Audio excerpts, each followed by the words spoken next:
जय हिंद दोस्तों। तो इस वीडियो में मैं आपको बताऊंगा कि शॉर्ट क्वेश्चन के आंसर को कैसे लिखना है क्वेश्चन के अकॉर्डिंग।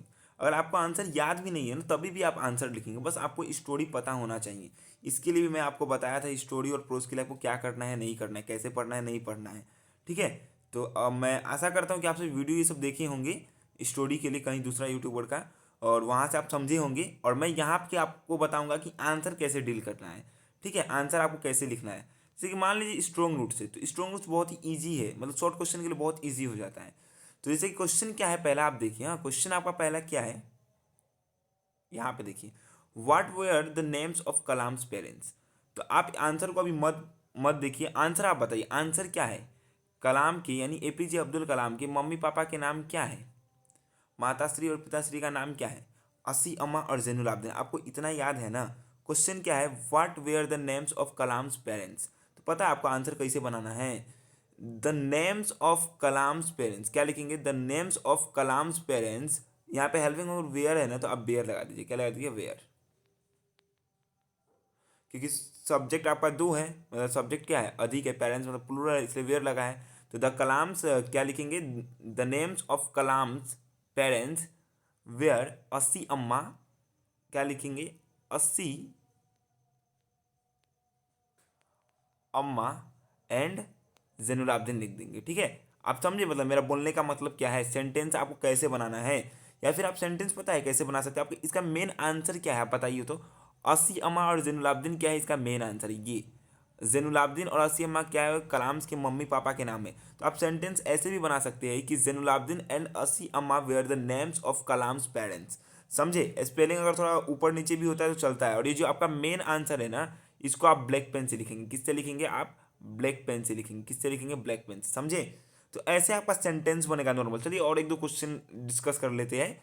जैसे कि मानिए कि ये सेकेंड नंबर क्वेश्चन क्या है आप देखिए। हाँ, सेकेंड नंबर आपका क्वेश्चन क्या है, who was who was suppose to receive the girls at Saharanpur station. यानी लड़की को सहारनपुर स्टेशन पर कौन आती है लेने।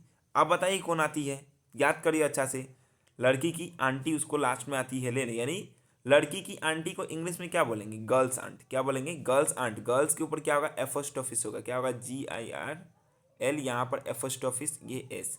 ये एफोस्टोफिस का मतलब क्या होता है, लड़की का। जैसे यहाँ पे ये आप थोड़ा एक मिनट देखिए। हाँ, जैसे मैं बता रहा हूँ आपको, यहाँ पे क्वेश्चन था ना कलाम्स, क्या था क्वेश्चन, बोले थे आपका कलाम्स पेरेंट्स, मतलब कलाम के मम्मी पापा के नाम क्या थे, यानी पेरेंट्स के नाम। ये फर्स्ट ऑफिस का मतलब क्या होता है, का।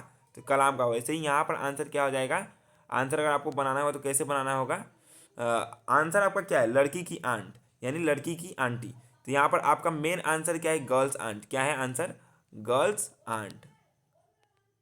Girls aunt, AUNT। इतना आप कर पाएंगे ना। अब सेंटेंस देखिए कैसे बनेगा। हाँ, तो यहाँ पे क्या है, who was suppose to receive the girls at Saharanpur. तो यहाँ पे आप नॉर्मल लिख दीजिएगा, the girls aunt was suppose to receive the girl at Saharanpur station. इतना आप लिख पाएंगे कि नहीं, सेम आपको लिखना है कि नहीं यहाँ से यहाँ तक। या फिर आप ऐसे भी लिख सकते हैं कि आप ऐसे ही लिखे नॉर्मल, उतना क्या उतना हेर फेर। हाँ, समझे ना आप कैसे बन रहा है sentence.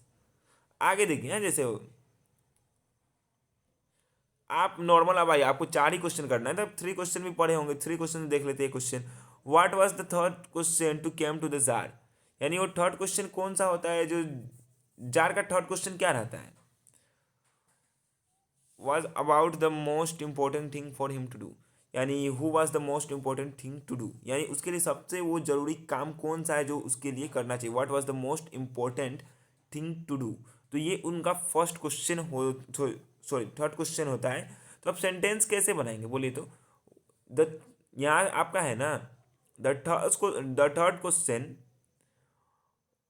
Third question come to the czar's mind was, ये हेल्पिंग वर्ब, फिर इसके बाद में लिखेंगे यहाँ पे वॉज, जो क्वेश्चन जो आंसर है वो लिख दीजिए, वो what was the most important thing to do. बस इतना ही करना है आपको। आप समझे कैसे करना है नहीं करना है। हाँ, आंसर कैसे बनाना है नहीं बनाना है, इतना तो आपको समझ में आ रहा है ना। और थोड़ा पोएट्री सेक्शन से कर लेते हैं। हाँ, तो क्वेश्चन के अकॉर्डिंग ही आपको नॉर्मल आंसर बनाना होता है। और आप ये इजीली बना पाएंगे, अगर आप स्टोरी पढ़े ना आप इजीली कर लेंगे। समझे, आप स्पेलिंग थोड़ा सा 19-20 भी होता है ना तो भी चलेगा, बस एग्जामिनर को पता होना चाहिए कि नहीं ये बच्चा ये लिखा है, और जो मेन आंसर होगा ना आप उसको ब्लैक पेन से लिखिएगा, थोड़ा अच्छा लगेगा, ठीक है। पोएट्री सेक्शन से देखिए क्या है क्वेश्चन 1 नंबर। हु, क्या लिखा है देखिए, who has written poem on killing a tree, यानी on killing a tree poem को लिखने वाला व्यक्ति कौन है? जीप पटेल। कौन है? जीप पटेल। तो Gieve Patel has written the poem on killing a tree. एकदम देखिए आप अच्छा से अगर नोटिस करेंगे ना, अच्छा से नोट देखिए यहाँ पे हु हैज़, तो यहाँ पे इसका मेन आंसर क्या है? बोले जीप पटेल। क्या है? जीप पटेल। तो जीप पटेल लिखा गया, has written the poem on killing a tree. आपका नॉर्मल सेंटेंस तो ऐसे ही बन रहा है ना, कल भी नॉर्मल ऐसे ही क्वेश्चन आएगा, आप लोग आराम से बना दीजिएगा, समझे। मैं आपको बोला हूँ क्या, ऑन किलिंग अ ट्री से आप शॉर्ट क्वेश्चन से हल्का फुल्का देख लीजिएगा। आपको मैं नॉर्मल बोला हूँ स्लीप इन द वैली और क्या कहता है द पोएट्री ऑफ पर्थ पढ़ के रखिए, उससे लॉन्ग क्वेश्चन भी आपका हो जाएगा, शॉर्ट क्वेश्चन भी हो जाएगा। और लॉन्ग क्वेश्चन के लिए मैं स्पेशली बोला हूँ आपको ऑन किलिंग अ ट्री करने के लिए, उससे टाइटल आने के चांसेस बहुत ज़्यादा हैं, समझे। तो यहाँ से आप समझ रहे हैं ना आंसर कैसे बनाना है शॉर्ट क्वेश्चन के लिए, और एक दो कर लेते हैं, ठीक है। चलिए जैसे कि ये वाला करते हैं, द पोएट्री ऑफ वर्ड्स, जो मैं आप लोग को बोला हूँ पढ़ने के लिए। When the grasshopper get tired where does he rest, यानी जब ग्रास होपर थक थक जाता है तब वो कहाँ पर रेस्ट करता है? सम प्लीजेंट वीट। याद करिए अगर आप पढ़े होंगे तो, सम प्लीजेंट वीट्स, यानी जो वो घास का बड़ा बड़ा होता है वहीं पे जाके वो जाके अंदर में लेट जाते हैं, यानी वो टाइप है। तो इसका आंसर क्या, इंग्लिश में आपको आंसर याद रखना है, कि इंग्लिश का एग्जाम है, हिंदी में याद रखने से तो नहीं होगा। तो इसका मेन आंसर क्या है? सम प्लीजेंट वीट। तो आपको इसका सेंटेंस कैसे बनाना है? व्हेन द ग्रास ऊपर, देखिए क्या है, when the grasshopper get tired he rest at peace breathe some pleasant weed. तो आप ये भी लिखेंगे ना सम प्लीजेंट वीट, तो इतना भी अगर आप लिखते तो आपका हो गया। सेंटेंस देख रहे हैं ना, टायर्ड एकदम वैसे ही नॉर्मल बन जा रहा है, तो आपको ऐसे ही कभी सेंटेंस, आप समझ रहे हैं कि नहीं? हाँ, when the grasshopper get tired where does he rest at some pleasant weed, समझे। नेक्स्ट क्वेश्चन देखिए, हाँ जैसे कि और एक क्या है, आपका एक एक क्वेश्चन क्या है, सेल आई कंपेयर दिसे देखिए, हाँ सेल आई कंपेयर छोड़ी मैं नहीं करा, तो जब बोला ही नहीं तो क्यों उसके ऊपर उतना। What was the soldiers pillow made of, soldier का पिलो कैसे बना था? कैसे बना था मतलब क्या से बना हुआ था, ये है क्वेश्चन। आंसर कैसे लिखना है? नॉर्मल देखिए, हाँ पहले आप यहाँ से करिएगा, the soldiers pillow made of firm, ऐसे लिखेंगे तो नहीं बनेगा सेंटेंस।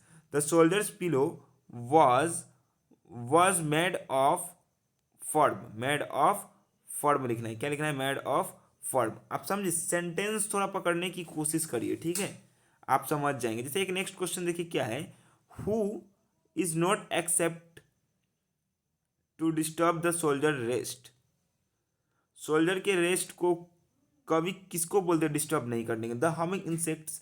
तो the humming insects is is not accepted to disturb the soldier rest. तो आप समझे, ये वाला लाइन को सेम टू सेम लिखा कि नहीं, थोड़ा सा दिमाग लगाइएगा ना, आप समझेंगे सकेंगे, समझे।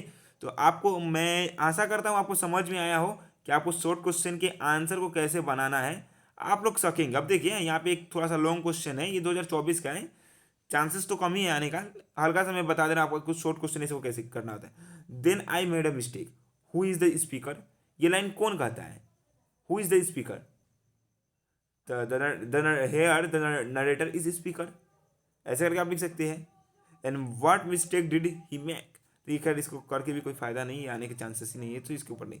आप शॉर्ट क्वेश्चन समझे कि नहीं, कैसे करना है, नहीं करना है, क्या करना है, नहीं करना है। हाँ, तो इसके लिए इसीलिए मैं आप सभी को बोल रहा था, आप सभी मतलब स्टोरी को अच्छे से करके रखे, आपके पास टाइम है बोल के मैं बताया था, ठीक है। मिलते हैं नेक्स्ट वीडियो में, और क्योंकि इसके बाद अब तो आप इंग्लिश का करिए, और जो भी होगा मैं आपके लिए हर एक कंटेंट को लेके आऊँगा, ठीक है। मेरे से जितना होगा मैं आप सभी के लिए उतना करूँगा, आप लोग बस अपने ऊपर डिपेंड रहिए और अपना मेहनत करते रहिए, आप सभी का एग्ज़ाम अच्छा जाएगा, ठीक है, अच्छा जा भी रहा होगा आई होप। तो चलिए मिलते हैं नेक्स्ट वीडियो में, अभी के लिए फ़िलहाल इतना ही। Thank you, take care, bye bye.